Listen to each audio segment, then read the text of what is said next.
Hello YouTube, Luigi here. Tonight we're going to take a look at the Sog Q4 Multi-Tool. Now I know this shape doesn't look like a multi-tool, and that's part of what attracted me to it. It's really a cool design.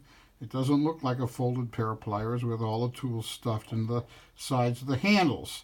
And you have to admit, most multi-tools have a visual similarity. You can identify them immediately as multi-tools because they look like other multi-tools, but this one doesn't. And I want to show it to you, but there's a little bit of backstory that has to be told here. And I hate long-winded videos before they get to the product, so I'm going to open this up and let you at least look at it.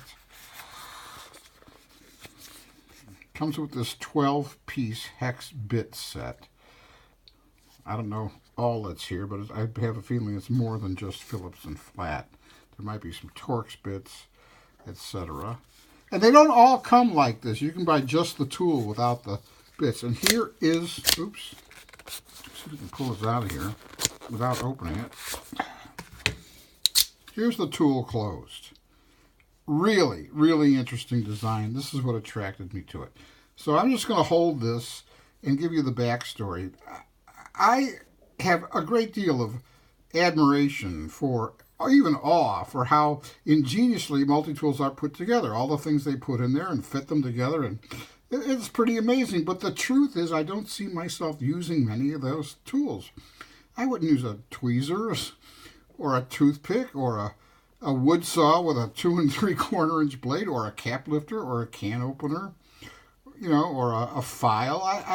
I would use an awl or a reamer or a leather punch. That's useful to me. I always carry a knife, so I probably wouldn't be interested in the blades that come with these things.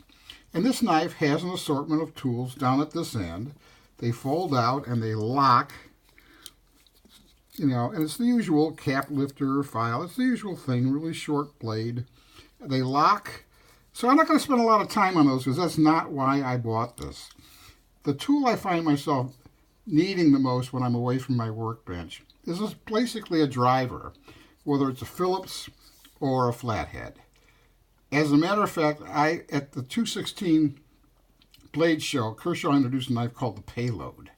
And it had a really broad, big-bellied blade, but it also had a concealed driver, and it stored 4 tips in the side of the handle. So it was everything I was looking for in terms of screw driving ability. And I bought one. Or rather, I was put on a notice list, a wait list, and 16 months later it shows up. And I put it together, and the stem that holds the bits is just so loose and so rattly and so wobbly, I sent it back. So this has a ratcheted driver on this end. This is the control for the ratcheting, whether you're going for tightening or loosening. And here's the pliers. Wow! Spring-loaded, the usual wire cutter, nice tight jaws. It's not as sharp a needle nose as some, but it's adequate for my purposes. I just thought this was so well designed. And it's part of the Q series. You can see it's got a pocket clip on this side. It's part of the Q series of Sog. This is the Q4. The Q1 is basically a glorified ballpoint pen with a cap lifter. I mean, it just seems to be the dorkiest thing I ever saw. So let's try. Let's just grab one of these bits. And I'm doing all this in the screen. I can't really see what I'm doing here. I got a bit here. Here's one of mine. Now let's stick it in the end. Feels magnetized, and there's the ratchet in one direction, there's the ratchet in the other direction. And this is basically why I got it, was for its screwdriver capabilities. Now, I've seen these things for sale. Believe me, I just bought one. I've seen these for sale where you can just buy this, but I happened to find this one that came in this handsome, all put together kind of set with 12 tips, and the case is magnetized, stays nice and shut. And I like the look of this thing. This is anodized aluminum, both colors. Pulls apart, spring-loaded, And that's it. The Sog Q4. This is not a new tool. It's new to me. And I'm happy to have it. All right, I hope this was helpful to you. And, you know, if you love or collect or use passionately the traditional sorts of multi-tools, I wasn't putting them down.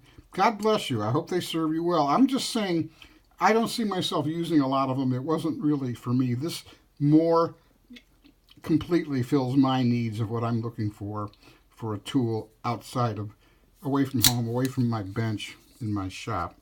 There you go. All right, everybody. Stay safe out there. Take good care.